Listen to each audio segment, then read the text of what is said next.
Swami Vivekananda public स्कूलमध्ये वार्षिक स्नेहसंमेलन आणि पारितोषिक वितरण समारंभ उत्साहात संपन्न.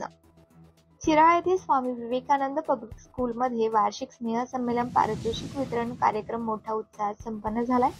क्रीडा स्पर्धेमध्ये सहभाग घेतलेल्या विद्यार्थ्यांना प्रमाणपत्र आणि मानचिन्ह देऊन सन्मानित करण्यात आले. त्याचबरोबर विविध कौशल्य गुणदर्शन कार्यक्रमाचे नियोजन करण्यात आले होते.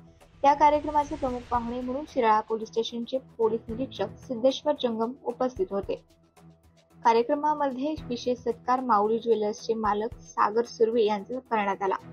यावेळी प्रमुख उपस्थितीमध्ये संस्थेचे संचालक विजय निकम, शरद कदम आणि सल्लागार वसंतराव यादव तसेच ॲडव्होकेट अक्षय कदम, सम्राट शिंदे उपस्थित होते. कार्यक्रमाचे सूत्रसंचालन गौतमी ताटे, पूनम मोरे आणि राजन काळे यांनी केले. प्रस्तावना संस्थेचे संस्थापक अध्यक्ष संदीप कदम यांनी केली, तर आभार स्वामी विवेकानंद पब्लिक स्कूलच्या प्राचार्या सौ मीनाक्षी कदम यांनी मानले. यावेळी अक्षय माने, सूरज सोनवणे, रोहित कुंभार, स्वप्नील कांबळे, पूजा पाटील, सरिता बच्चे, उज्ज्वला कदम आदी शिक्षक आणि शिक्षकेतर कर्मचारी, विद्यार्थी, पालक मोठ्या संख्येने उपस्थित होते.